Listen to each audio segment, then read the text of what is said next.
There we go. Is that working? Yeah, now it's working. We're good now. We're good now, yeah. Starting strong. Sorry, I was We're like, did I good, turn dude. this on or not? I can't remember. Just clicking buttons over there. Just reaching back to the audio panel. I like how I'd already hit the transfer to and I hadn't hit the audio panel. Whoa, we're doing it. We are live and direct. Hey, everybody. Welcome to another free episode of the Monday Morning Hang. And I am back with Travis. I got a special guest. Special for sure. All cap special. A lot of quotations around that Yeah, one. who I've been sitting watching House iced coffees. You're the only man I've ever seen order 2 large iced coffees at the same time. It is wild how caffeinated he is. He's at that stage almost in Futurama where he's going to be able to slow down time. I want to shake so much that I can go through matter. Yeah, he's be able to pass through matter to go to the other side. Well, so this is the free episode we do every month, once a month, end of the month, where we do the Monday Hang with everybody live on YouTube. So to everyone who has never seen one of these before, welcome. This one's going to be extra stupid because I have a guest, which I'm super excited for. You're going to see the patrons play weird games with my brain and try and break me. It feels like both the most therapeutic thing and also a game they're playing with me. It's almost like a Saw thing now where they're trying to get me to get through the end without dying. Well, you got someone. That's another. We had a generational gap discussion on our last live about how you collected your pornography, whether it be online or in a shed. That's right. Yeah. And then there was another one just now where someone said, "Do you want to play a game?" And you thought about war games, and I thought about Saw. Yeah, I immediately went to. So Nick Butler said, "Do you want to? Was it Hello Adventure? Would you like to play a game?" And I went to War Games, which is the classic Matthew Broderick hacker movie where it's basically he starts a thermonuclear war with an AI, and you went to Jigsaw. And Saw. I went to immediately like, do you want to play a game? And then it's the most complicated thing in the world. You know what's funny is he also played almost the exact same character in the X-Files where he was like smoking cigarettes that gave him bugs in his lungs and he could kill people with the bugs in his lungs. That character is a tremendous X-Files character. So what we're going to do today is we're going to catch up on what we've been doing all week. We're going to talk about things that were coming up this week in the world of tabletop gaming. War Games is the right answer, Nick Butler says. And then we're going to take questions from the chat and from the Patreon mailbag, and we'll alternate back and forth for about an hour. So I'm glad you all are here. I hope you guys are having a great Monday so far. Obviously, the beginning of the week sucks, so we just try and make it a little bit better by all hanging out together, talking a bunch of shit. There's like a bingo card now that they try and make me say things with. So like there's a certain number that if it comes up, you'll know that they've won. And they're getting very creative in how they're trying to get me to say the thing I'm probably going to say at some point because they figured out how to pull my puppet strings. It's very entertaining how I understand how on display I am. You're a predictable man. We know what we're getting. I'm a predictable man. Oh no, Andrew B, thank you for the super chat, dude. We just actually, I just listened to, was it P's Thing V, that Japanese punk thing with Travis, and he was super into it. So yeah, let's go and say hi to everybody in the chat. See who's here. We got GD Smith here, Zug's here, Andrew's here, Tom Kuch is here, Nick's here, Thankful's Layers here, Snail Mail Games is here, and Dan Falk is here, hanging out. I hope you guys all had a great weekend. So what did we spend the weekend doing that we can talk about? We spent the weekend... You made me go to the gym. I made you go to the gym every day. Yeah. It was fantastic. Ash just waking up at 7 a.m. being like, going to the gym. And I was like, ooh. So to be fair, the whole thing started with you getting down here on Thursday and being like, I went to the gym Friday morning, and I was like, oh, we have the same gym. You just come to the gym with me in the morning. He's like, okay. And then I made you go to the gym every day after that, and you were so mad by Monday morning with how much often I go to the gym. I was like, what do we do? Why are we doing cardio? What's this about? Why aren't we just trying to hurt ourselves with weights? Why don't I just do a stiff back deadlift? Yeah. Why don't you just completely just lock those knees? You work out like my grandfather. Yeah. It's ridiculous. Yeah. You work out like an 80-year-old man. Just getting it done, dude. It was fantastic. Terrence Miller's here. And then... we've got, so Terrence Miller said, appreciate your rundown of how game company websites are the suck. Yes. You're getting a big up from him right now. And Jess Hunt says, that's an act of cruelty. EJ Bottomley's here. Yeah, we did do that. We did go to the gym every single day. We ate some fantastic food, though. We did eat a lot of good food. Shout out to Mate Cafe and Prutha and Graham, who own it, for their fantastic food and letting us hang out there. Shout out to Rise Above, which is your favorite vegan It's the go-to. Here. Yeah. It's because I know I can eat, 1, everything there, and 2, I'm going to feel real full after, regret it, but then be like, we should go back. We should go back tomorrow. Yeah, I had a tremendous like taco salad bowl and these seitan wings that we always get. We house those wings. It's fantastic.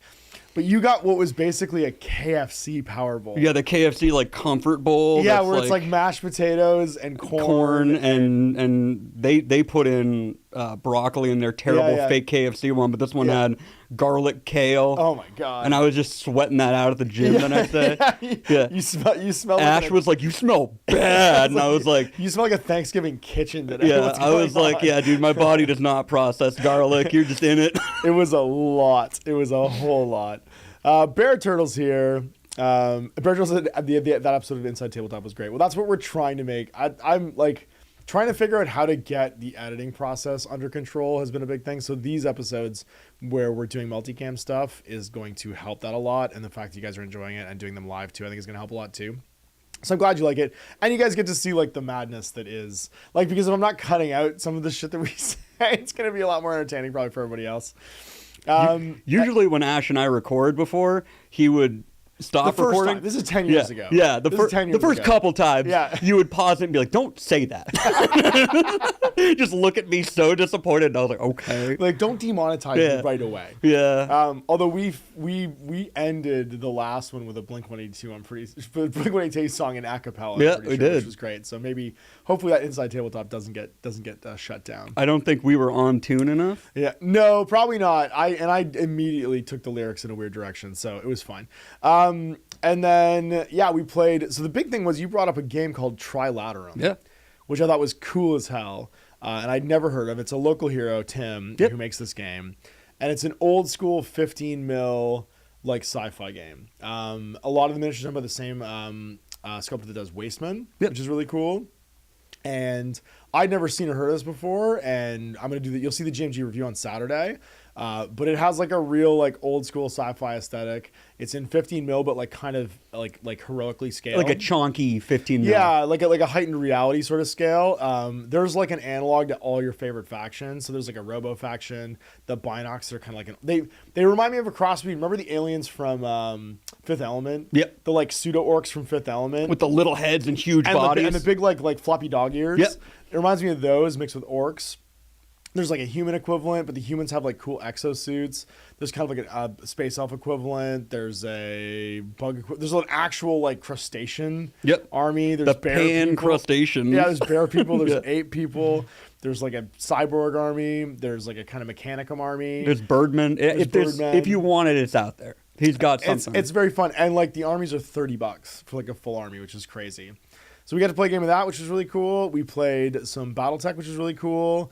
You watched me do my taxes, which is really cool. That was a lot. While you painted all the rest of the Trilaterum stuff. Just watching Ash pull out like so many receipts and going, I don't even know what it's for. And it took a long time for me to do expenses this year because the studio renovation obviously was like a huge thing. So I was still counting receipts.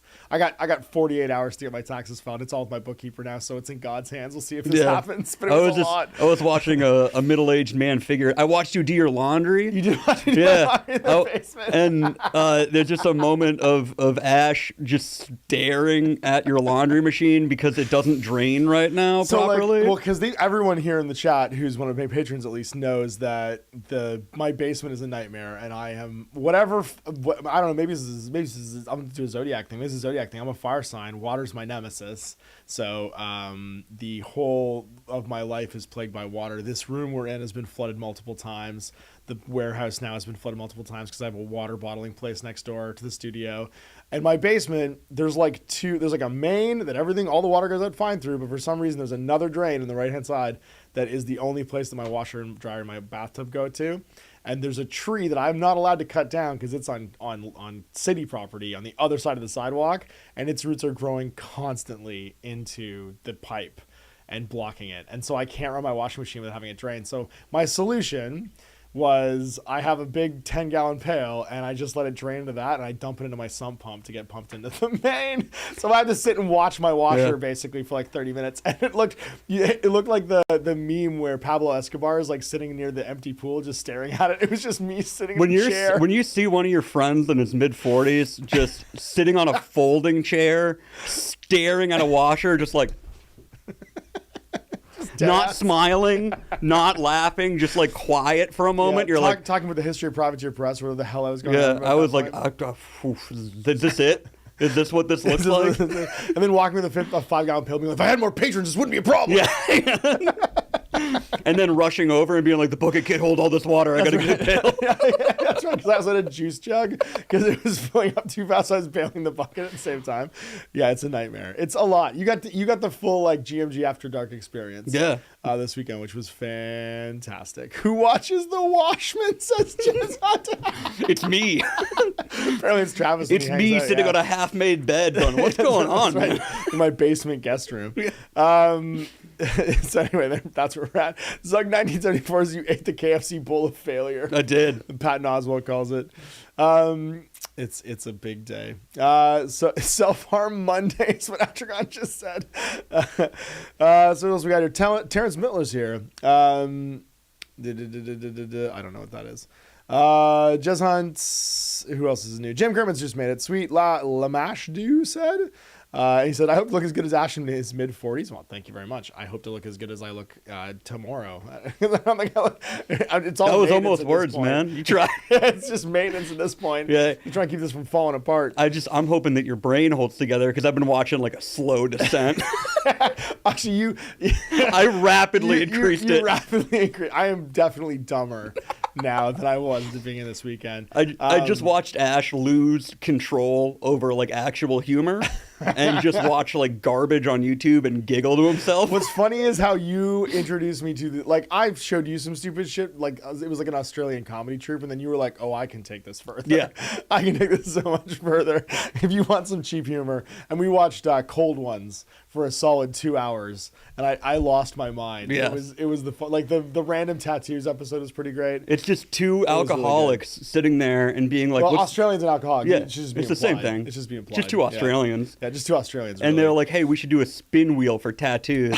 But first 6 months earlier, they come up with the stupidest tattoo ideas and send them to Fiverr to draw, then forget about it. Then 6 months later, have to spin a wheel not knowing which one of these tattoos they're getting and not having seen them. And they're all being drawn by people from Fiverr. And most of them are like Mr. Beast related. Yeah, there's a lot of Mr. Beast related ones. The Rowan Atkinson one is still my favorite. Yeah, that one. I would legitimately get that tattoo. That tattoo actually looks sick. It slaps for sure. And the pistol shrimp. The pistol shrimp was actually really good. Yeah. That one's not bad. It was just a shrimp shaped like a pistol. It was really, really good. I don't want to spoil the ending of this Cold Ones episode, but it was really good. It's trash. It doesn't matter if you know. Trash. And we watched 2 movies. We watched Feast. If you guys haven't watched Feast, we should probably do Feast in a Grimdark Media at some point. You should, definitely. It is a banger of a horror movie.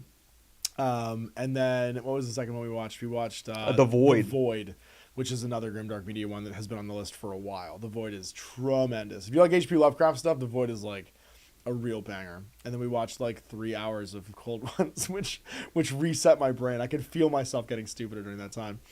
And we played on the new Hextech Wave 3 terrain for BattleTech. You brought up your Karita. Yeah. House Karita and played against my Mercenaries expansion stuff from the Alpha Strike box set. So your House Karita is mostly the current range starter set miniatures, and then I'm using the Alpha Strike starter set miniatures, and we threw down some classic BattleTech because with the and I did the review that you guys saw yesterday. So with the amount of 3D hex terrain now that's pre-painted and like ready to go, and no shade against Thunderhead because they're making this stuff, but they also have like all of this you can 3D print as well. So like if you want to buy this, you can. But Gale Force is now doing like trees coming up in Wave 4 and rough terrain in Wave 4, and that makes me want to play Classic BattleTech because being able to see the battlefield in 3D is my one, like, it's the slow down disconnect for me. The game went so much faster. We had such a better time playing because we could just tell where we were and what we were doing. I wasn't trying to read what it said on the little board. So. And I am pumped because I have the actual BattleTech mats that are not, like, there's no terrain on them. The Gale Force 9 ones they've previewed for Wave 4 don't have numbers on them. So that's like the last stage of like, oh, if we take the numbers off them, now my immersion is like complete. It can just be in hexes and I'm totally fine. If they do little like accessories, and it's funny because Thunderhead actually like posted on the review yesterday and was like, oh, this is so cool that you did this thing. This is such a great thing. I'm glad you got excited about the trees. And they're like, everything, and they just confirmed what I was asking for basically. It's like everything we're doing from now on is accessories that are going to add on to what we're making so far. So we're doing the big stuff and we're going to go small stuff. And he's got like a plan for making that happen. So good on you, Thunderhead. The Gale Force 9 stuff looks great. I'm glad that he's got this like relationship with him now where he's making it accessible to everybody. And it made me think actually, because the Inside Tabletop I did with Alexei, talking about this like this move between 3D printing and the retail world. He's another example, and it hadn't even occurred to me, like, right, because Thunderhead's always been doing. They weren't like in the Patreon world really. I think they had some, but like they always were like right to market. We're gonna make this stuff available to people. They can print and sell it, whatever. But now they also have a retail thing because the relationship with Gale Force 9. And that's another example of a company that's been really successful at the thing they do and then translating it into like the retail space. I hope that I think the Gale Force 9 terrain for Hextech is probably one of their best selling lines like already. Yeah. And I'm hoping that really pays off for the guys at Thunderhead because I think that's going to be a great relationship for them going forward and just shows like 3D printing technology is great, but it really is its own hobby it's not going to be universal, I don't think ever. There's going to be like you own a 3D printer, I own a 3D printer. You've seen how often I use mine. You know how often you use yours. Yep. Like you have them, but it's just like it's also like the more I learn about 3D printing, the more I use it. I'm like, oh, this is just a poison machine. Yeah. And I'm extremely worried about like knowing that I'm trying to be safe with it. Right. But I know most people. And you live in an apartment too, right? You know, like in the basement like I do. Yeah, and like I wonder how many people are just like, I'm gonna dump this resin into the ocean. Yeah. And then we have plastic fish. Yeah, I had to have Austin explain to me how to dispose of it, like how to be like, you want to like dry it out and you got to put it in the sun, put it in the sun, let all the alcohol evaporate, and then like throw it out and dispose of it properly. And it's like, I don't know how many people actually do that. That is a big ask for some people. So let's go back to the chat, and then we're gonna go to the mailbag. There's 71 people watching now. Wild. I hope you guys are enjoying this. And let's see what who watches the Watchmen. I'm still loving all of this. Tax Return is one of the worst computer games. The only one worse for me was Schedule a COVID vaccine back when they were new. Adrianic says the history of Private Press is 40-year-old man watches washing machine. Captain Ferret says if the episode is free, am I the product? Probably. I think I'm technically the product, but I'm also short selling you right now too before you drive back to Boston. Yeah. Nick says washing machine Mark IV. And that's Atragon. Nick says it's spelled jugs, and the whole other podcast. Oh my god. Lucia says the infamous camo vest. Yeah, I'm talking about this was the camo vest that we talked about yesterday on Inside Tabletop that got all your models broken by border security. Just going through like you do look like a survivalist right now. I want to say you have. I gotta take this off immediately when I get in my car. Yeah, you have real survivalist energy right now. I'm pretty sure you'll be fine getting back in. Oh yeah, no, they'll probably push me through faster. I was gonna say keep that on for getting back in. It was getting into Canada that was the problem. Lamash just says a hard-earned thirst needs a big cold beer, and the best cold beer is Vicks. I'm not sure what that's a reference to. Lazy Power Pink says I've got Event Horizon recorded to watch for the first time. Damn! I wish I could watch Event Horizon for the first time again. That's a banger of a movie. One of the things I'm testing out right now with doing these like live streams is we want to figure out a way to do a movie night with the patrons where we all hang out and watch a movie, and what'll probably end up happening is I'll have a guest on. We'll like put earbuds in or something like that and watch it on the monitor, and then be live basically for you guys to watch it too, and then stream the video through Discord maybe, so we can all just hang out together and do like a movie night. Something not copyrightable. something where I can't get in trouble for it. Basically, that's the plan, and we're gonna have a bunch of that stuff happen. Oh god, people are already asking about Resident Rebel Moon. No, I don't want to do it. We'll talk about that later. Where's the next one? Ewan Smith says, you are the art. I mean, probably true. John Ashley Smith is howdy from the QEW. Hey, John. Hope you're having a great Monday, man. Hope it's going well for you. Nick says, worth noting, Rogue Hobbies Rascaltown products are all 3D printers in resin, and they are usually really strong resin. Sweet. I don't know what that is. Ben Puffer says, lucky for your Grimdark Media videos. Encourage me to watch and read a few new things. That's awesome. I mean, that's the point. That's what I want. I want Grimdark Media just to be like, it's funny because you and I watched 3 episodes of things just now that I'd like to do Grimdark Media on, from Love, Death, and Robots. Doing more short form stuff is something that you and I talked about. Yeah. Having a guy who does website SEO and like internet marketing with me for a weekend was great because it gave me lots of ideas of new things to do. Just doing videos that I don't know, man. I don't watch them, so I don't really think about making. You gotta do videos people watch, and not just old man points at things. Old man watches washing machine. Yeah, that's right. Yeah, old man reads book. Yeah, like as you mentioned, like 90% of your videos are just a hand pointing and being like this. That's right. It's true. Yeah, it's my left hand, my stupid left hand doing stuff. Yeah. And I have to figure out a way to make videos. Just some meaty paw pointing at models. And that's right, some wood chopping hands. And like the fact that I have this space now to do those things probably means that I should just do it more often, I guess. Nick Butler says, Goobertown Video Hobbies explains a lot about disposal of 3D very securely as well. Yeah, no, I know there's resources out there. My instinct, though, is that most people are just lazy. I'm worried about the dumb people, which I would say most people are dumb. I'm one of them, but at least I'm responsibly dumb. I'm dumb, but also scared of screwing up. So those things, the fear will keep me in line. Malev says, I wonder why they don't market 3D printers as poison machines. I don't know. That sounds great. Tom Kush says, anyone else suffered through Rebel Moon 2 yet? No, I'm saving it for you guys. It was one of those things that I wanted to do some short episodes on. This week I got Wednesday. I'll talk about what's coming up later, but I got Wednesday booked with somebody coming in. Obviously, you're here today. And then I've got 3 days to do some editing and also to do some one-on-one product and like short form video stuff. I got 2 reviews to do. I have to review, actually 3 reviews to do because I got to review Hobgoblin. I got to review When Nightmares Come Still, and I have to review Trilaterum so that we can do that for the release of the Let's Play. And then, a bunch of like solo game stuff I want to record. I figured out what I'm going to do for my tanks for Last War while you're here, which was good too, because I have a bunch of ideas for that needs to get done, and I want to finish recording the Last War. Andrew B, hi everyone. I hope you enjoy this content. You can join us on the Patreon for more weekly fun. Oh, thanks, man. Andrew's literally like advertising for me with a super chat, dude. Thank you so much. But I haven't watched Rebel Moon yet. I should watch Rebel Moon mostly because I hate myself enough to do that for you guys. The first, you've seen the first one, right? I did. So okay. I have one of my top ranked ever Grimdark Medias is I just watched Rebel Moon. I think I tried to delete as much of Rebel Moon out of my brain as possible. I might have just blacked out when you posted that one. It's a lot. It's a lot. What I would do is I would love a live stream of just your reaction to Rebel Moon 2, just so people can see you going. It'll just be me angry though. It'll just be like more angry than watching that washing bored machine. Texting, looking away, checking out. No, it'll be me. It'll be me writing notes on a legal pad like this. That are just things about like the story structure, because story structure is so important to me, and I won't be able to not think about all of the things from the first one that are like not paid off or in no way earned. That movie's a jumble. It's nothing. It's a chat GPT movie, like is what it is. It's just a complete, like, what if AI wrote a script and that script was Star Wars.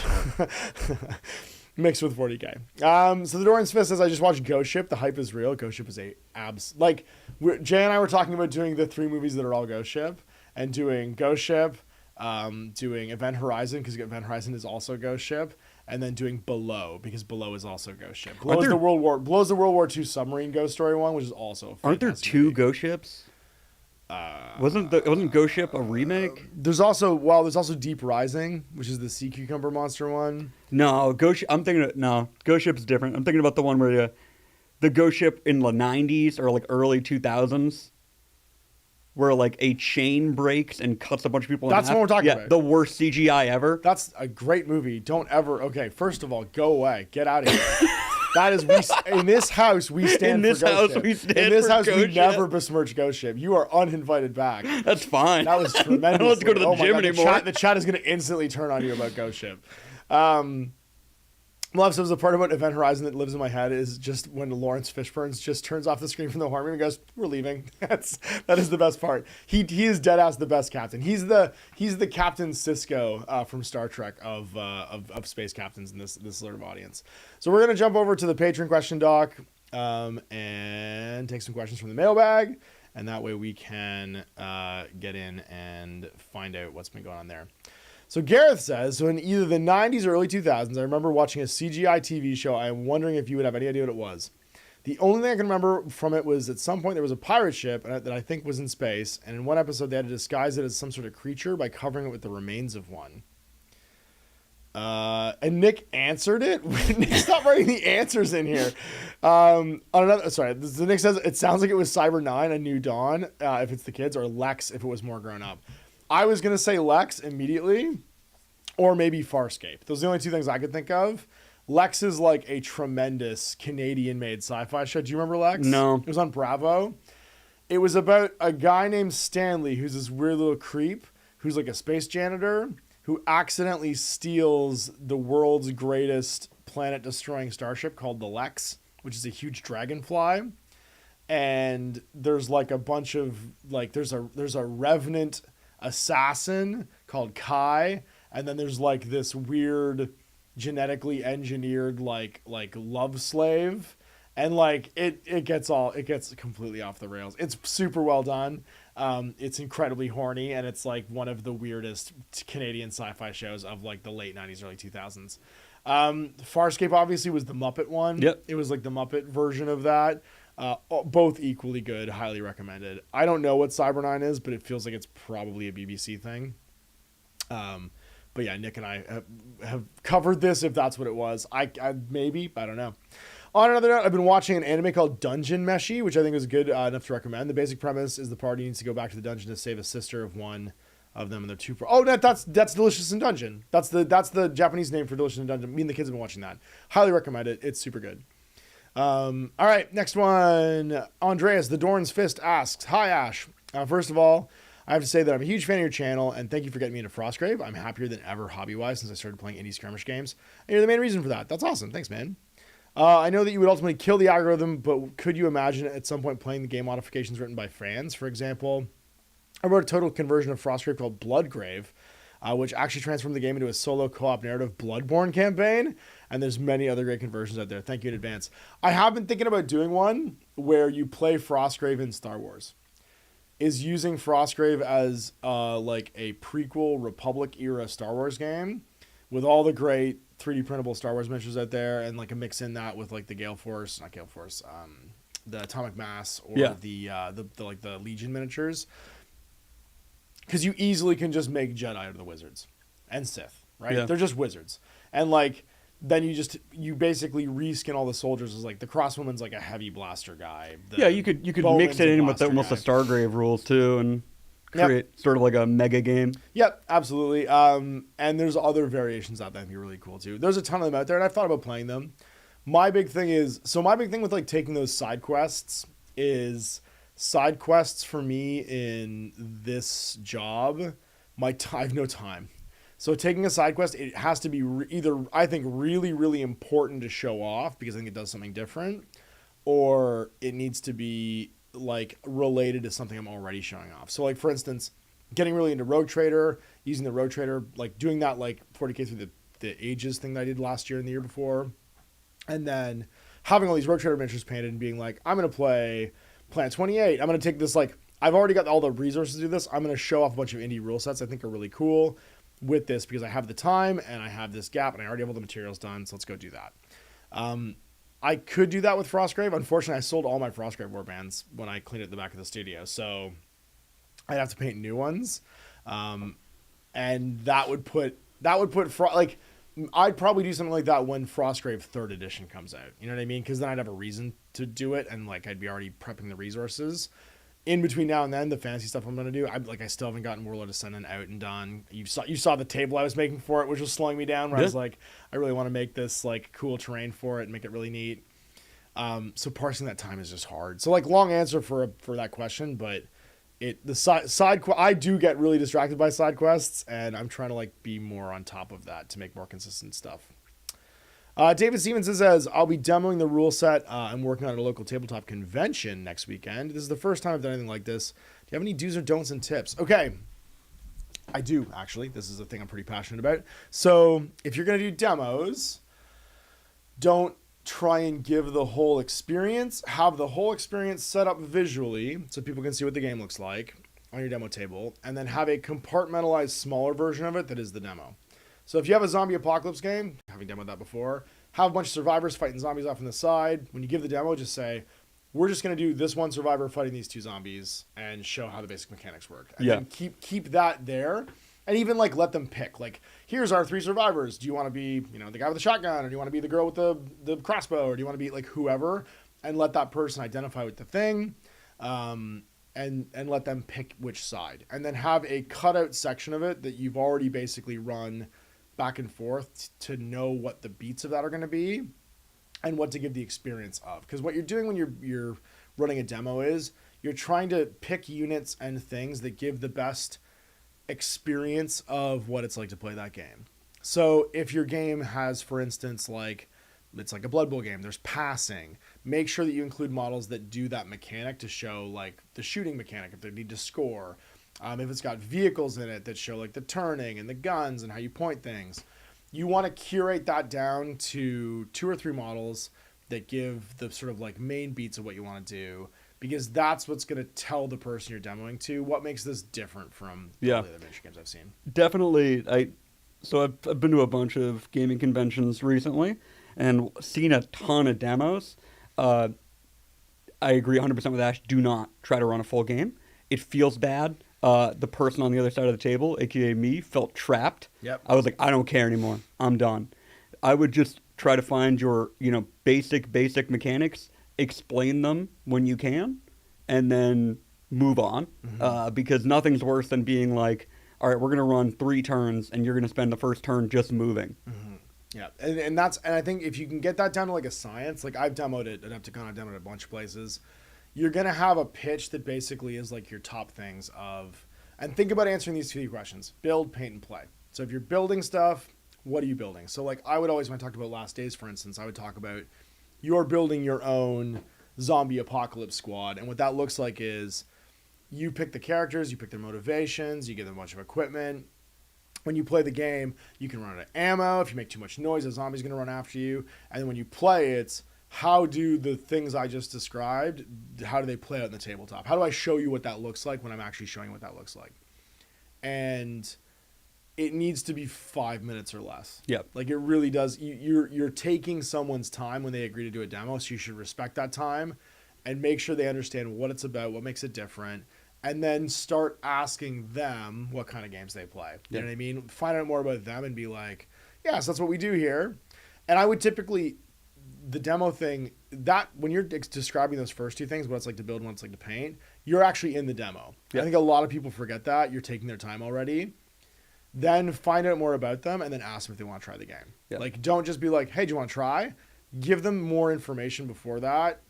It's almost like asking somebody out. You know what I mean? Like you need to find a little bit more about them before you invite them out to dinner. Like you're trying to see if this is a good fit for them, and you will have a better experience with demos, especially if you take that time and ask them what kind of games they like and what kind of games they play, and then ask for the demo. Because even if they say no, they're like, I'm not really into this kind of thing. Be like, cool. Well, if you know anybody does, send them over. I'm right here, and you'll get more demos that way. If they have a good experience with the conversation in general, you will find that they will send the people that they know that do like that back to you at the convention. Be like, I saw this cool zombie game, or I saw this cool car combat game, or whatever it ends up being. And then you just get more demos out of it. Every demo is an opportunity to get another demo if you do it right. And 2 more points. If a reference sheet is needed, please have the reference sheet printed and laminated on the table. And if you have a physical product, miniatures, whatever, put it on a nice little stand. Yeah. So many people just have miniatures flat on a table. No one can see them. Yeah. So if you put them on a nice little one of those clear racks from Amazon that's made of poison plastic, you toss that in the center, you put your miniatures on it, people can actually see it and decide if they're interested. Yeah. If you want to do a really good demo, this is my recommendation. Either if the venue has them, get yourself a cocktail table, which is one of those like circular tall boys. It's tall boy. It's like a tall boy height table, and put your demo out from your booth on that. You want to be able to comfortably stand with a person and show them the product. Make your demo fit on that, regardless of what kind of game you're demoing. It could be a mass combat game. Just put enough stuff to fill that table out. If you don't have one, they're super easy to build. You can build it out of 2x4 or 1x2 if you need to, and then just bring it, like have it disassemble and bring it back and forth. Having a good demo experience, that is a great, and a lot of people don't think about this. It doesn't cost a lot of money to make it happen. It is a great thing that sets you apart from how people perceive your product, even if you're just a tiny one-man show. Yeah. And be positive about other games that are similar to yours, because that's the way you connect. Because nothing's worse than being like, do you hate Warhammer? Like, I'm out because you started negative. Yeah. So don't try and page 5 your way into having fans. Just be like, hey, I like this kind of stuff. If you like this kind of stuff, you might like this too. That's going to be a way, because you don't know what that person's motivations are. Starting with the negative is never a good idea. 100%. Okay, last one, and we're going to go back to the chat. Patrick, hey Ash, I was just at C2E2 in Chicago, where I got to partake in a panel with Tom Skerritt and Veronica Cartlight on Alien Day, no less. Fantastic. Are you excited for Alien Romulus? I heard they're setting it 20 to 25 years in the future. They got me. They got me. They half got me technically. Years after the first movie, I thought they got me. They didn't get me. Yes, I am very excited about it. It feels like Romulus is going to be a return to what the slasher movie style aliens were. That's my favorite, is the slasher movie style alien. Alien and Alien 3. Alien 3. That's, to me, like, I love Aliens. It's just a different movie entirely. It's just an entirely different movie. Yeah. It's a James Cameron war movie, and that's fine. Like, they're all equally great on their own merit. Personally, the like hopelessness, like I loved Alien Isolation, the game, because it captured that original. The game scared me so. I hated it because I was constantly like, ah! It is a piece of art. Like the fact they were able to get their hands on the original audio from the movie, all of the audio from the movie to make that game, is why that game's so good. That game lives on its audio. It has okay graphics. It has okay everything else. The audio from that game makes that game fantastic.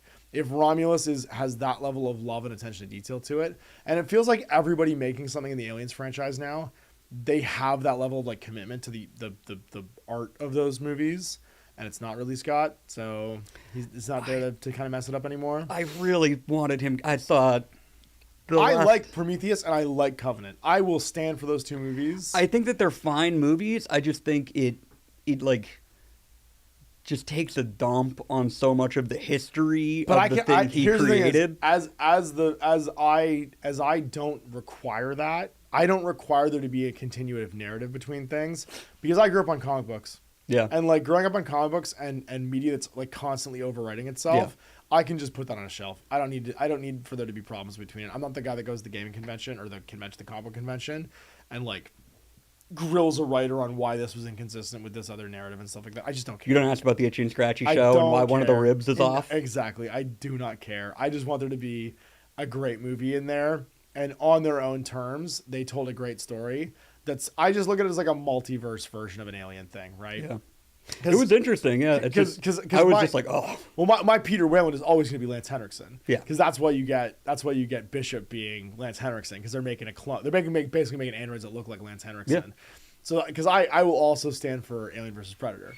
I loved Alien vs Predator. The Antarctic one is fantastic. Alien vs Predator 2 is amazing because it's just 90 minutes of people being cut in half. Pretty much. Yeah. And you're like, hell yeah, dude. It's not the best movie. But it opens with a child being killed by a facehugger. Yeah, it knows what it is. It 100% knows what it is. All right, we're going back to the chat and see what people are doing.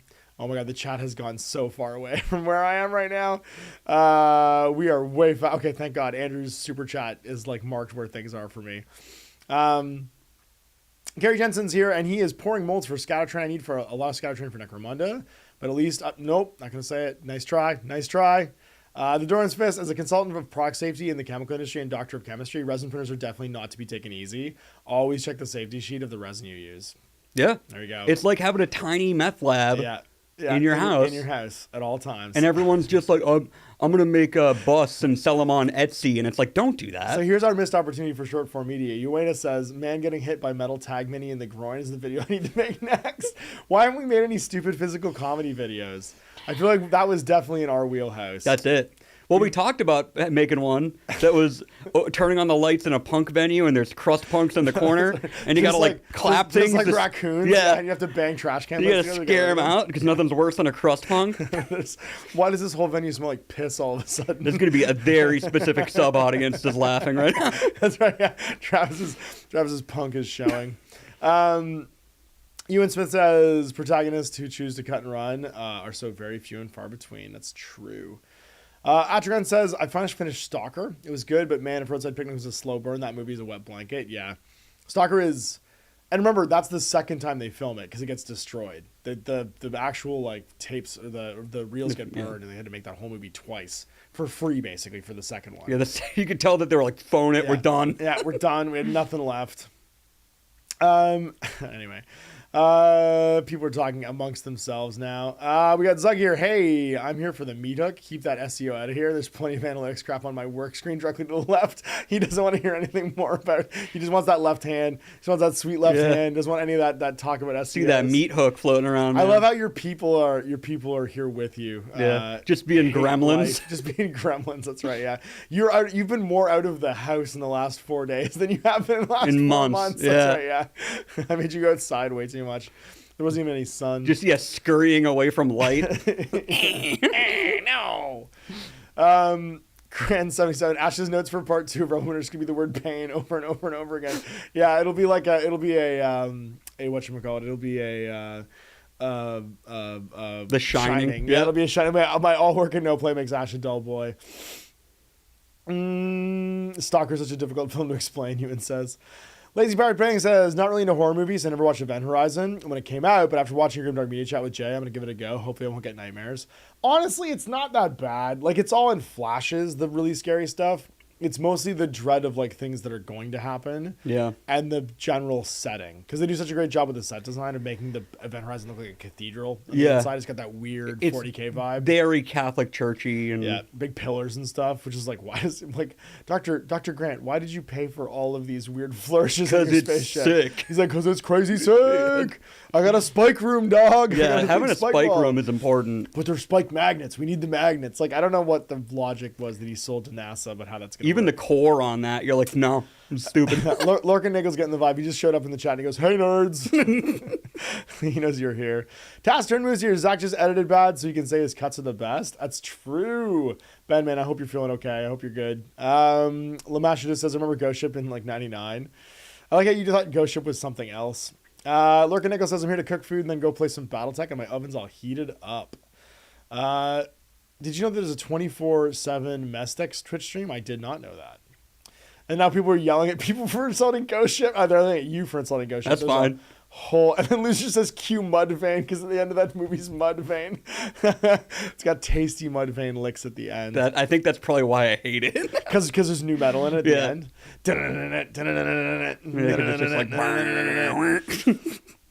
Dungeon Mesh, he's so good, says Don Chamister. Fantastic that you're here, dude. Terrence Miller says, we'll try checking back after I check in with the boss. Oh, God. Cyber 7. I don't even know what it is. John Smith says, I keep trying to convince my Gaslands group to live stream our Friday night games, but they want to protect the guilty. It's probably a good idea. You can always just do it privately. Just like do like a private or unlisted thing, and then your friends can watch it. Oh my God, Ewan Smith is literally singing this song from Lex. Oh my God, that's the Brunin G song. I forgot about the Brunin G. So like the order of like undead assassins are called the Brunin G. Or no, the people that the undead assassin comes from are called the Brunin G in Lex. There's a total tangent here, and that Ewan knows the song is insane. And he gets resurrected as like this weird assassin. He has like a scorpion hand that can like shoot out and kill people. Have you thought about all the real information in your brain in my brain that this is replacing entirely? Because I constantly think about like, ooh, definitely couldn't get all 50 states without having to like write them down. If you had to do them east to west, I'd be okay. I think if I had like some geography, I can picture all the provinces. If someone's pointing at them, there's like 4 provinces. There's not 4 provinces. There's only 50 states, man. Yeah. And they're all the same. What's how many Virginias are there? What's Ontario? What's that? Ontario's in the middle. Yeah. That's a province. How many provinces are there? There's 17. Well, sorry, there's provinces and territories. How many matter? All of them. All of them matter. For real. How many people have more than like 10 people in them? For real, all of them matter. Prince Edward Island matters. All of them matter. They're all equally important. I love all the provinces in Canada. Okay, real quick. Not all 50 states are important. That's true. Rhode Island is a tax haven. No, it's Delaware. Delaware is a tax haven. We could cut the South off and let it float into the ocean. That's fine. I don't care. And the Midwest, and same. you have friends in Georgia too, and you're still saying that. I don't care. Yeah, that's true. That's not true. I love the South. Get out of here. Nah, you're wrong. I'm not. I live in the South, man. They are, dude. They're keeping it down. They're nice people, but my God. To be fair, all of the East Coast could probably also just float into the ocean and no one would notice. Yeah. Except for the banks not working anymore. Yep. John Smith, I freaking love the Road Trader stuff. So definitely check out, if you like the Road Trader stuff, definitely check out the review that we're going to do for Trilaterum. Because it has like a second edition meets, like late Road Trader meets second edition 40K vibe to it. The vehicles for the Binocs in particular are very. If you ever wanted second edition like Rogue Trader Orc vehicles, these are like that. Oh my god, there's so much chat that we've missed. I forgot when these are live. There's like almost 90 people here now. This is going crazy. Paul Shorten says, "Don't undersell Prometheus. It sucks balls on its unmerited test." You don't want to talk about the black goo, dude? Dude, I love the black goo. 3F Cup says, wasn't Prometheus the one where the elite human crew have the best of everything in their fields? First reaction to alien life form is let's poke it with a stick. No, that's the android. Yeah. That's literally that movie. Prometheus is David touching stuff he shouldn't touch and being fascinated by it, and then using the crew to experiment on it. Now that being said, the geologist and the biologist that go into they just like put their face next to the eggs. They're morons. And the one who just lets the snake thing like get on his arm, they're absolute morons. The writing for that was bad. I'm hoping that out there somewhere is like a 3-hour, like the Fincher cut of Alien 3, which is a completely different movie. That one's good. I saw the theatrical first, and I was like, bro. Yeah, I mean, people forget that's a David Fincher movie. Yeah. And that, like, this is Fincher's, like, first or second, like, feature-length film, and he has no juice with the studio to do anything he wants. So, like, he made the best movie he could, and it's a very David Fincher movie. You can see the direct 2-7 connection. Yeah, absolutely. Yeah. And then he makes 7, and it's all of a sudden like, yes, David what's Fincher in the box? And he gets to make Fight Club. Like, he gets to make whatever he wants after that. Gets to make Chuck Palahniuk movies. So the Zug says don't hate other games is gold. You want to know why I don't like Guild Ball? Because it was always touted as Blood Bowl killer to me. I was instantly on the defensive after that. I 100% agree. Like, that is such great advice and also, like, you're just giving people your shitty opinion. Don't be tribal. Yeah, but don't give people your shitty opinion. Find out about the person you're talking to. If you're meeting someone for the first time, just telling them everything about you doesn't mean anything. Ask people questions. People love talking about themselves. You want someone to try your game, find out about them. Don't tell them about you. The only thing that we can honestly make fun of is new metal and crust punks, and then that's fine. We're good after that. Dude, there's some decent new metal out there. There's not. You played me some Evanescence Goofy remix. I did. Today. I did. That was good though. The amount of mashup weird song shit on your phone it's mostly bits and memes. It's troubling. You're like I need to get you outside more. No. Yeah, I really I'm fine. do. No, you're not at all. You need to leave the house more often. You're just mad that I have powerful gremlin looks and skills. I'm worried is what I am. As I scurry between the aisles and Staples. The amount of time you said don't dad me while you've been here is insane. Because we'd be Stop walking. Dad me. Ash would just stop and be like, you got to eat more vegetables. And I'd be like, shut up. When was the last time you ate a vegetable that wasn't deep fried? Yeah. I think exactly was an whole bag of parsnips from the air fryer. Yeah. I'm like, well, I'm sorry. I was trying to get rid of parsnips, dude. I can't eat any more fiddleheads. There's so much inside humor happening right now that nobody gives a shit about. I think I don't have a problem. Lorcan Abel says, I think that's a problem a lot of tabletop games have, even if they don't actively market themselves as a GW competitor. 28mm sci-fi, it's a raid against 40k. Fantasy football, Blood Bowl. It's funny how people get defense. So I think there's a real natural reaction there too. If I've spent a lot of money doing something, I have like that investment anger where like, if you tell me it's better than 40k and I own a ton of 40k, I'm like, fuck you, I spent a lot of money on this. And also I feel like I'm part of an in-group.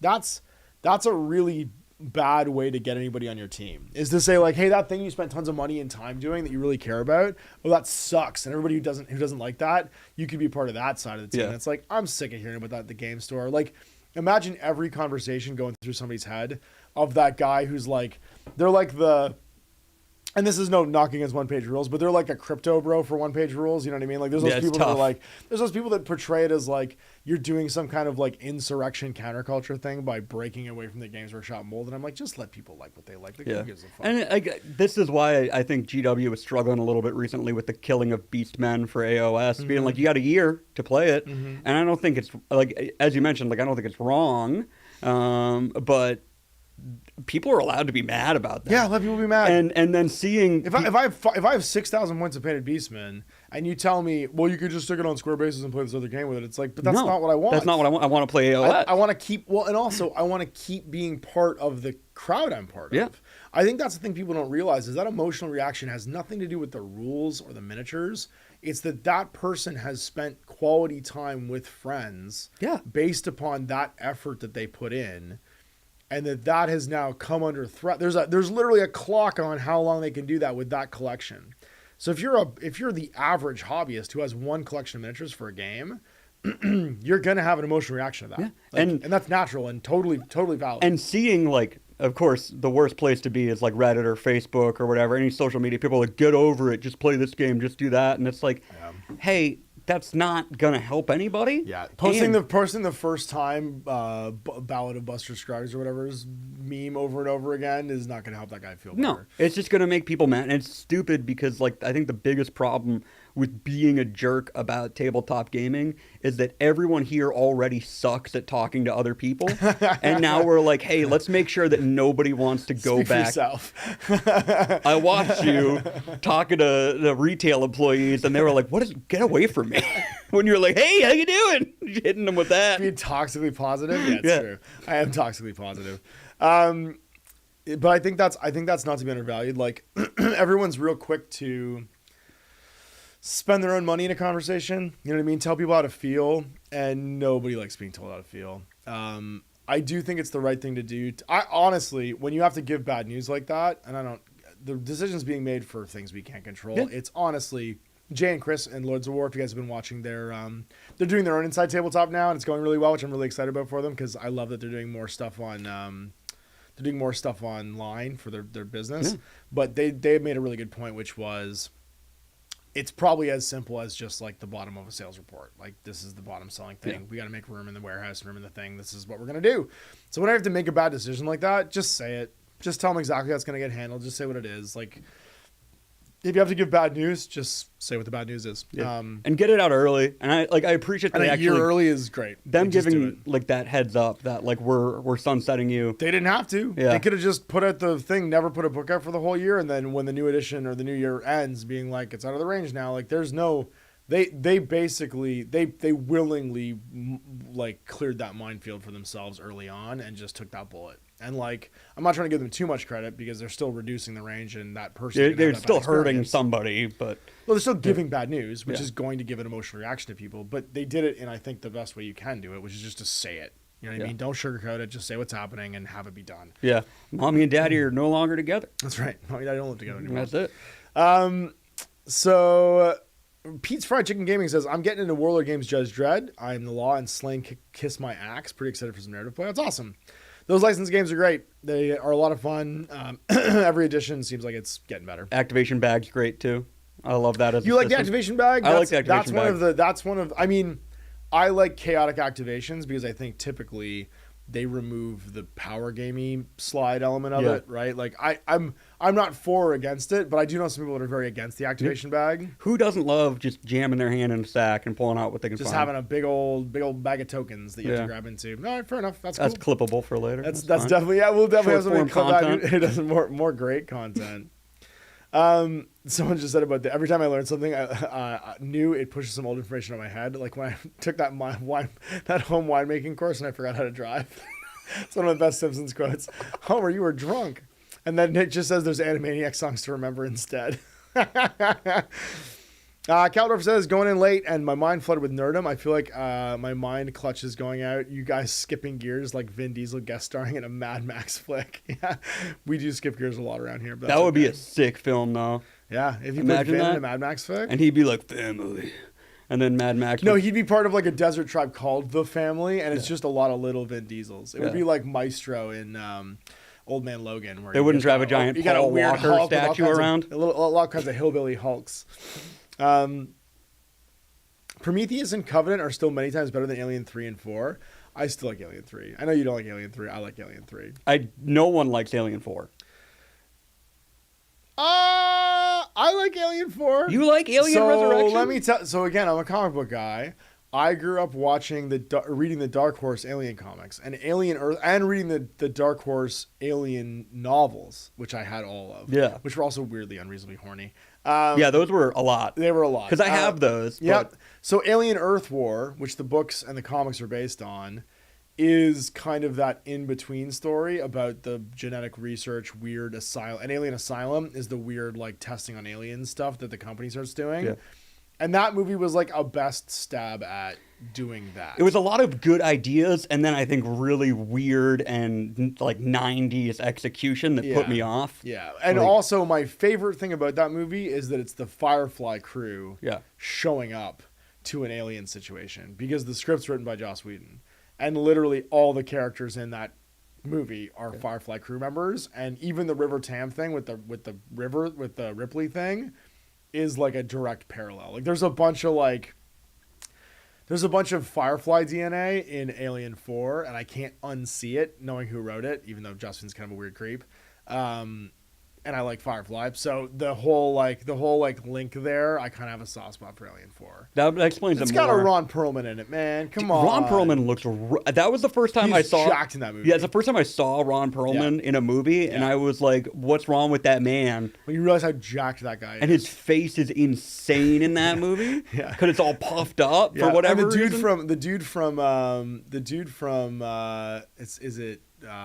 not a Law and Order. It's CSI Las Vegas. Yes, the dude with the silver eyes. Yeah, like the other guy in that movie. But Thomas Jane is basically, or not Thomas Jane. Ron Perlman is basically Jane from Firefly.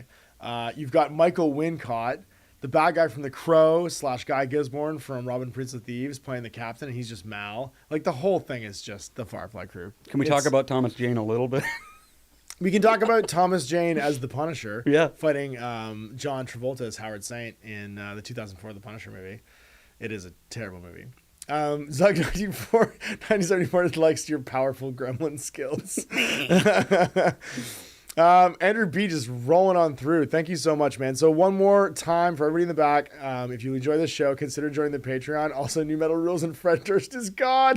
I just realized Andrew B has a Fred Durst picture on here. It's amazing. Did he change that? No, I don't think. I think it's been that way the whole time, and I didn't notice. I thought it was just a picture of Andrew. I just realized it's Fred Durst. I hope it's. I'm so excited. Even if he did, it's perfect. I'm so excited. If you get that Patreon, Ash can spend less time sitting in that basement alone. That's right, moving just around, doom scrolling. Jesus Christ, I've had no time. I either have to go to the rental place, Larry's Rental, and get myself something to route out that pipe with, or I gotta pay someone to come do it. It's like $500. It's not something I want to do. Yeah, so if you live in the Niagara area, if you're a plumber in the Niagara area and wants to donate some time, I got a pipe. If you want to hang out with Ash, clean out his pipes, grimdark pipes, grimdark pipe reviews. That's right. Yeah, we're gonna review with Larry the plumber. That's right. GMG review of Larry's Rental. Yeah, pretty good. You spent the whole weekend giving me GMG review ideas. It started with truck stop dick pills. That's where we've gone to at this point. I mean, people would watch that. People would probably watch in the chat. Smash the number 4 if you would watch Ash sweat and take gas station dick pills. Fantastic.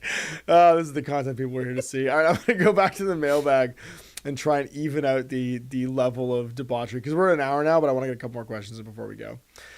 The Sarge says, with all the kerfuffle about the new gender opportunities in the Custodies, do you feel like a chance to cast Gwendolyn Christie as a Custodies alongside Cavill? Given the long life and almost immortality of the characters, what is the chance that she'll have some sort of Las Vegas showgirl who ends up attached to a small Custodies faction battling under the surface of Terra?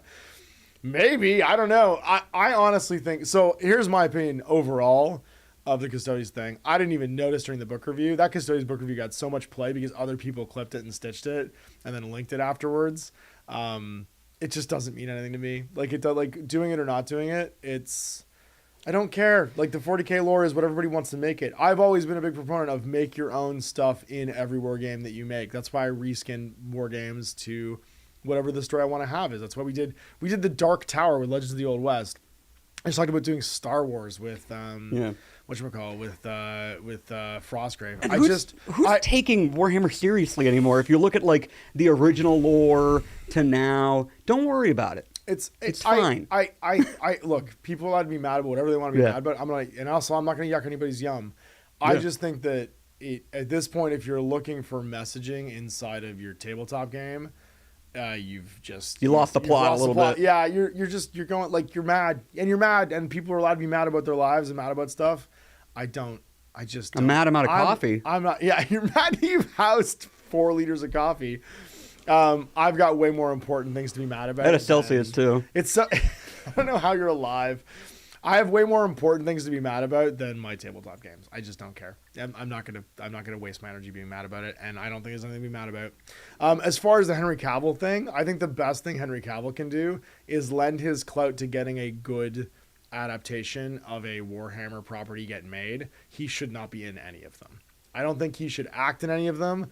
I think they should find no names, no name or young. Like, I think they should just go to A24 and scrape them for good mid-tier, mid-budget actors right now and put them in those movies. Yeah, make it like Star Wars was. It was all nobodies. It was all no. It's why Rogue One is so great. It's a bunch of mid-list actors. That's why everyone loves Rebel Moon. Rebel Moon was a bunch of like influencers and models getting stitched together with a Charlie Hunnam and getting probably an unreasonable amount of money and a fucking incomprehensible. Why did you put Sir Anthony Hopkins' voice in this? Please stop. Please just stop. Zach, just make music videos. Where was I? Oh yeah, don't be in it. Like make grounded 40K before you make big 40K. Look what Fallout did.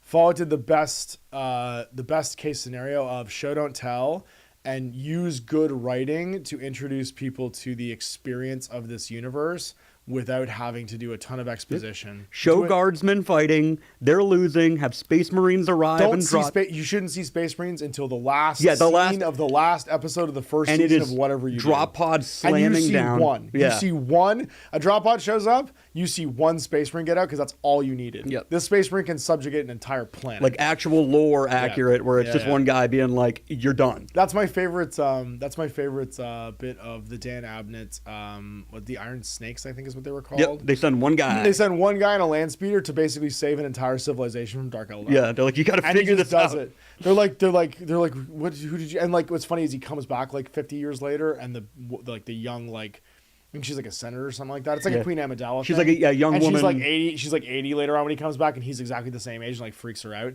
Do that. Listen to Dan Abnett. He's written scripts before. Listen to, whoever your brain trust is on this thing about how to show this universe from the bottom up. Don't try and show the bigness of it. Slowly reveal that to the audience over multiple seasons. And that will give you endless opportunity to do writing. If you want to see no Gwendolyn Christie, no Henry Cavill, don't put any big names in there. Just show us the bottom. Let us know what the stakes are by showing us the bottom of the Imperium. That's what Eisenhorn did. It's the soft white underbelly of the Imperium. He's a Lord Inquisitor. He doesn't meet a space marine until he's like 100 years old. Like that's going to give the scale and stakes of this universe properly. If you try to explain Warhammer in like an intro crawl, no one's going to have any idea. Checked out. Everyone's going to be like 10,000 years of war. Everyone's going to be like, no.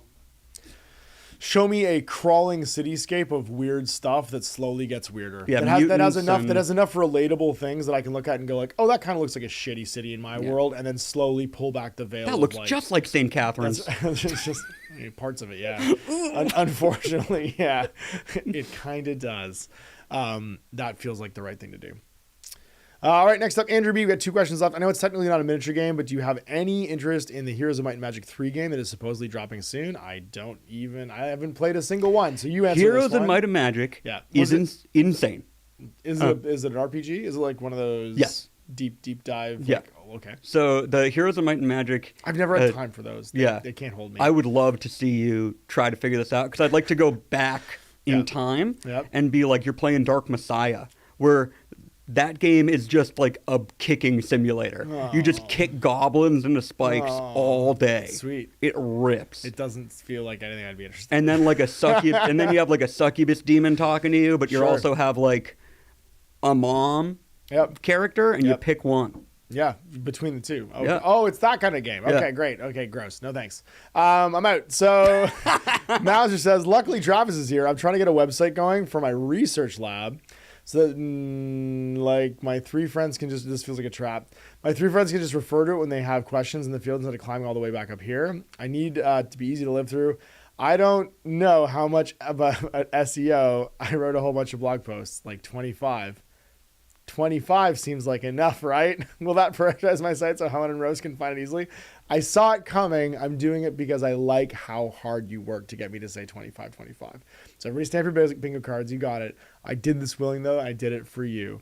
That's it, Mauser. That is the last of our Patreon questions. So let's jump back to the chat. Say bye to everybody. See what's going on. Comments Leedorf says Dark Messiah was great. Jesson says nearly got you. Lurkin says Brazil set in the 40k universe. You can't change my mind. I would absolutely agree. Nick Butler says I'd be happy if they gave us The Road meets The Office in the Imperium. 100%. Lamash Diaz says, what about Harlequins following the wuxia tradition of wire fu and wildly improbable weapons? I mean, yeah, you can have all of that. I think that that's the thing, though, is you need to work up to... I think you definitely need to work up to... Harlequins dancing to tell stories. Yes, like, that would take a minute to explain. Just said, hashtag man who takes dick pills as opposed to man who reads book. Man who reads dick pills. There's so many fours in the chat right now, just so you know. I told you, dude. People know what they want, and they don't want just game reviews. That's fair. They want you having to go to the hospital because your blood pressure spiked. Because I housed all these iced because you took a bunch of Chinese dick pills smuggled in from America. Oh, man. Yeah, fair enough. You can't buy those in our truck stops, though. That's the problem. Commons Leader says, I'll hear nobody besmirching the 2004 Punisher in which John Travolta plays Howard Saint. Lemash De says, actually, I was a bit surprised at GW this long to write it in. They do say the process of making studies is completely different from the process of making Space Marine. Sure. Like, it doesn't matter. It's just background. It's just the story they want to tell, and you can approach it or not approach it and vote with your money. If enough people vote yes with their money, then they'll keep doing things that make those people want to spend money. Jez Hunt says, it should start with a really haired guardsman, his face a map of grimdark exhaustion. The camera pulls back and he's watching his washing machine. I think you're right. And there's just a tech priest just trying to clear the drain. Yeah, 100%. Gary Jensen says, I think the creation of the Goliath and Necromunda would be a great trilogy, like a classic Genesis Promise and Emancipation arc. That's not a bad idea. I mean, anything like that, I think, where if you wanted to make like a Necromunda TV show, you start up Spire, right? And you work your way down to the nightmare. You reveal that people live in a nightmare. Yeah. You know what I mean? Like, you start with the princely governor and... Yeah, or even just like the regular workaday shift workers that are living above the wall, basically, between the Underhive and the Hive. And you cut to Cod. And that's it. And you get to Gary going to get fiddleheads. So the whole thing where if you want me to feel something for the grimdark future, I have to be able to relate to it. And I can't relate to it if it's just too high concept sci-fi that doesn't look anything like the life I live in. Yeah. But the thing is, the Imperium is millions of worlds, and those millions of worlds all have worlds that kind of look like ours in it potentially. Like, that's where you find that overlap with the protagonists and the characters, where they now have to deal with something insane. And you can put themselves, their reactions become relatable. How they see the universe becomes relatable. And how dystopian it is becomes relatable, because you have to have someone who lives as close to we do now as possible bump into the insanity of what the Imperium is and the Administratum and the Inquisition and stuff like that. Because it doesn't have any sense of scale otherwise. A Space Marine only looks big if you put him next to a guardsman, a regular human being. They don't mean anything if they're not put in scale. Yeah, if you don't see a 9-foot tall super monster. Yeah. It's why I love Legions Imperialis, right? Because the Titans are now in scale with the infantry. You get something that gives it that gravitas. Just Titans fighting Titans. It might as well just be Space Marines fighting Space Marines, I'm right? so stuck on that guy saying the guardsman pulling out, and he's just staring at a washing machine, like at the bottom of the Necromunda towers. Just 25 minutes of two men in a basement. Yeah, just one guy watching the machine and one guy watching the guy. Talking about how everything they eat is the decomposed human remains of their friends. Yeah. That is grim and dark. And I think that honestly is where that kind of media will take off and land, because they're not trying to, like, here's what I think everybody in the chat and everybody watching and everybody thinking about this right now doesn't understand. They shouldn't, and they're not going to make media for us. It will enjoy it and we'll probably watch it and we'll probably have comments and thoughts about it. They're trying to make media, and they should be making media for people who have never interacted with this property before. If that is the design principle, if that is the overall like style guide and line for it, because that's the trick Fallout landed. They made something for people who don't know what Fallout is. Yeah, they did an ollie and they landed it. They landed. They did a 9 stair and they landed that shit first time. Yeah. And they did it. And it's funny because you guys are going to see Jay and I talk about this week because I'm going to be editing the Fallout videos. They did such a good job landing that trick that it's a template for me now in my head of how do you engage an audience that does not know what this is. It's high concept and fucking weird. And get them to actually like engage with it. And if 40K can do that, I think we've got something we'll enjoy, but it'll also bring in the audience they want. Because if they're spending this amount of money, that's the goal. The goal is that they bring in new people to know what Warhammer is. And I think that's going to be great. Lemash just says, do you feel like that was where GW went wrong with their streaming service so far? No, I think their streaming service was an audition to get the Amazon deal. Yeah. That's all it was. Warhammer Plus is just a proof of concept that you can get people to pay behind a paywall to go watch something Warhammer related. That's all that is. That was 100, like that's the reason why everything on Warhammer Plus right now is just battle reports and lore videos and easy to make in-house stuff. They're saving up the animations for when Warhammer Plus becomes a subscription channel in Amazon. That's what they're doing. Like that is if you want me to rub my crystal ball and tell you what's happening behind the scenes right now, is they will eventually, just like you can do like Stack TV or you can do what's the other one, Shudder, whatever it is you can subscribe to inside Amazon, inside your Prime membership.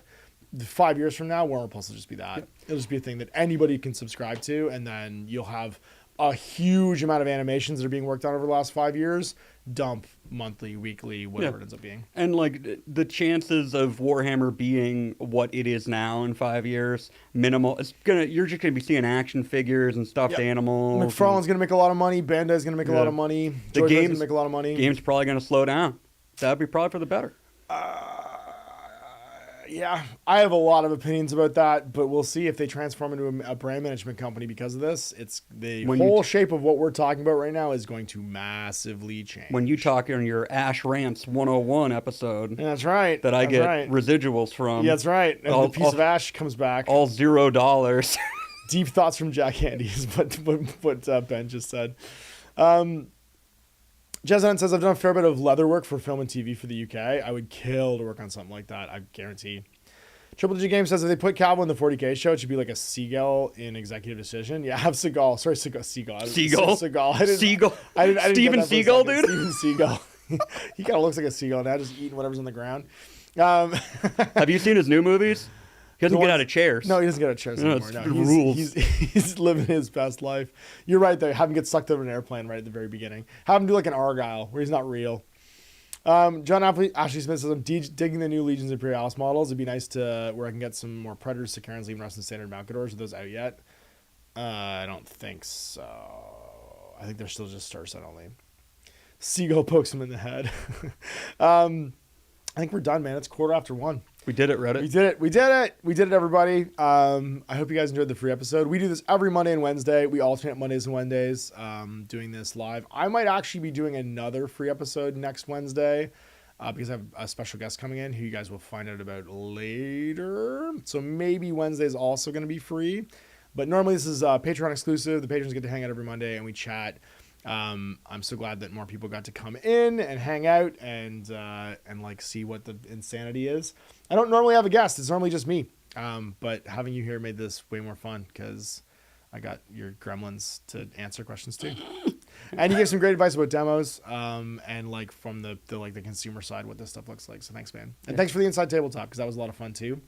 Thanks for having me. Thanks to everybody who watched and gave chats and hit the number 4. You wanna pitch my band real quick? Yeah. So I'm wearing a Latch t-shirt here. This is your hardcore band. Yeah. If you like hardcore punk, look up Latch. It's all caps on Spotify or the Instagram. You're touring right now too. Where are you touring this year? We're gonna do. I mean, we're not really touring. We're gonna go to the Midwest for a little bit. There's gonna be some Midwest shows though. It's not just gonna be Boston. Yeah, we're doing like 5 Midwest and like 3 New England outside of the Massachusetts area. Yeah, sweet. We're old.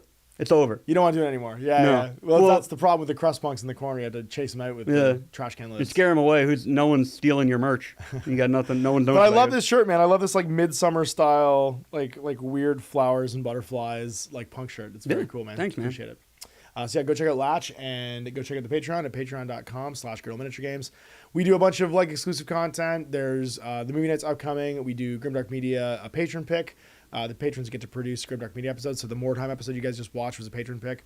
Fury Road that comes out this next weekend is a patron pick, and they get to alternate picking movie, game, and book, basically, as a round robin. So the next patron pick for May will be book. They get to pick what we're going to read, and hopefully... Nancy Drew! Yeah, hopefully. I got some picks I'm going to put on there that are kind of non-standard, because there's a bunch of... I have a bunch of boxes in the back of books that, again, my mom's like cleaning out her basement. She brings stuff by every time she comes down to like hang out with the kids, and there's a lot back there. I just gave Rob, who does Legion of Imperialis with me, like the entire Prism Pentad from Dark Sun. There was some weird stuff in there that I had as a kid. So I'm going to look through that and see if there's any titles I want to revisit. So anyway, I hope you guys have a great week. Like I said, lots coming up. So this week I'm going to be finally playing the Old World on Thursday for the first time with Mike, with his orcs and my dwarves. So it's a classic matchup, which you get to see coming up soon.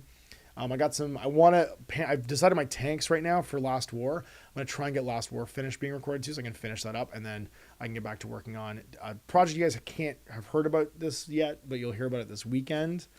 Can't have her done. Gave up on that one. There's some stuff. Yeah, I got beat up a little bit by those words, didn't I? There's a project you guys will see starting next weekend. So it's just stuff we can't talk about that Travis and I filmed this week. And then I want to finish World of Senate too. So anyway, have a great week, everybody. I'll see you next Wednesday because we alternate. Thanks, Trav, again. Thanks for having me, man. It's a great time. Bye, everybody.